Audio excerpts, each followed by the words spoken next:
যে কোনো পোস্ত আইটেমের সাথেই বাঙালির ইমোশন জড়িয়ে থাকে। আজ আমি এরকমই একটা রেসিপি আপনাদের সাথে শেয়ার করতে চলেছি।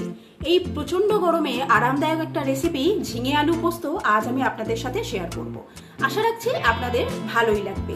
ভিডিও ভালো লাগলে লাইক, শেয়ার আর কমেন্ট করতে ভুলবেন না। আর বন্ধুরা, আমার চ্যানেলটি অবশ্যই সাবস্ক্রাইব করে আমার পাশে থাকবেন। আসুন দেখে নেওয়া যাক আমার আজকের এই ঝিঙে আলু পোস্ত রেসিপি। ঝিঙে আলু পোস্ত বানাবার জন্য এখানে আমি বেশ কিছু আলু, যেগুলোকে চৌকো করে কেটে নিয়েছি, এরকমভাবে চৌকো করে কেটে নেওয়া আছে। আর নিয়েছি বেশ কিছু ঝিঙেগুলোকেও ঠিক এইভাবে কেটে নেওয়া আছে। একটা মিক্সার জারের মধ্যে আমি এখানে পোস্ত অ্যাড করে দেব। টিস্পুন মেপে পোস্ত দিচ্ছি। 3 টিস্পুন হলো, 4, 5.5 টিস্পুন মতো পোস্ত আমি এতে অ্যাড করে দিলাম। মানে 5.5 চামচ, চা চামচের 5.5 চামচ। প্রথমে পোস্তটাকে জল ছাড়া একবার ঘুরিয়ে নেব। পোস্তটা একবার এইভাবে গ্রাইন্ড করে নেবার পর এর মধ্যে আমি 3টে কাঁচা লঙ্কা দিয়ে দিচ্ছি আর একটা মিডিয়াম সাইজের টমেটো অ্যাড করে দিচ্ছি। সামান্য পরিমাণ জল অ্যাড করে এবার একটা ফাইন পেস্ট বানিয়ে নেব।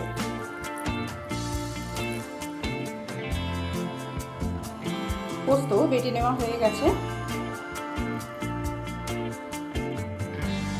রান্নাটা করার জন্য আমি সর্ষের তেল দিয়ে দিলাম কড়ার মধ্যে।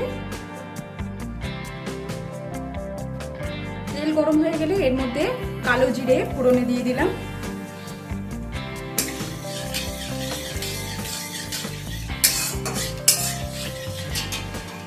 এবার এর মধ্যে কেটে রাখা আলু দিয়ে দিলাম।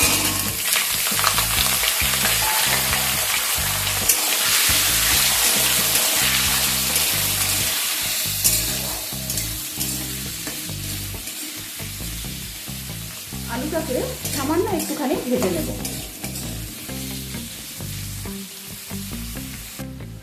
আলু সামান্য ভেজে নেওয়া হয়ে গেলে এর মধ্যে আমি কেটে রাখা ঝিঙেটা অ্যাড করে দিলাম। এবার দিয়ে দিচ্ছি পরিমাণ মতো নুন।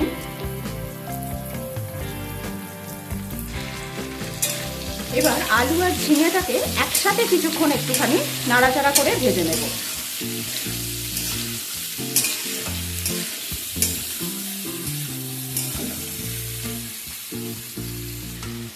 আলু আর ঝিঙেটাকে একসাথে কিছুক্ষণ ভেজে নেবার পর এর মধ্যে বেটে রাখা পোস্ত আর টমেটোর পেস্টটা অ্যাড করে দিলাম।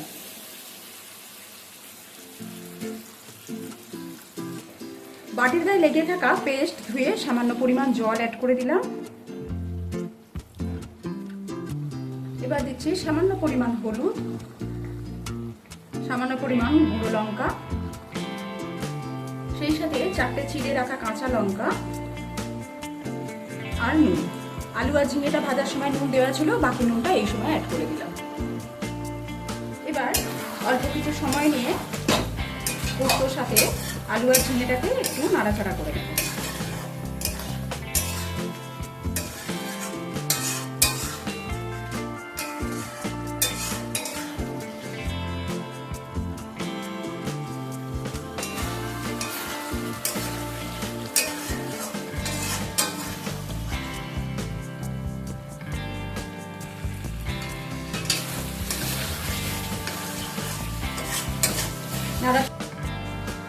নাড়তে নাড়তে বাড়তি যে জলটা ছিল সেটা একদমই শুকিয়ে গেছে।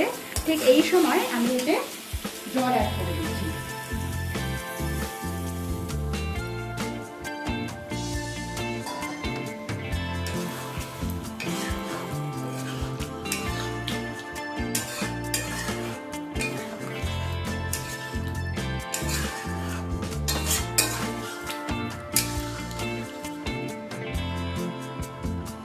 জলটা অ্যাড করার পর এটাকে কভার করে দিলাম।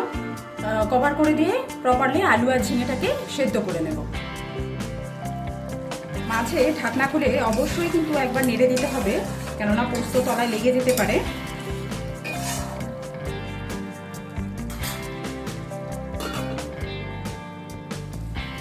নামাবার 2-3 মিনিট আগে এই স্বাদটাকে আরও বাড়াবার জন্য 1 টিস্পুন চিনি অ্যাড করে দিচ্ছি। আর দিচ্ছি 1 চামচের মতো সর্ষের তেল, কাঁচা সর্ষের তেল।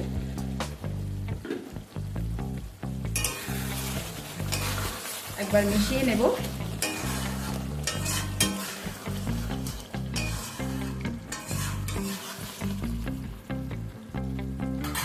আবারও 2 মিনিটের জন্য এটাকে কভার করে দিলাম। তৈরি হয়ে গেছে আমার আজকের রেসিপি ঝিঙে আলু পোস্ত। এবার আমি গ্যাসের ফ্লেমটাকে অফ করে দিলাম।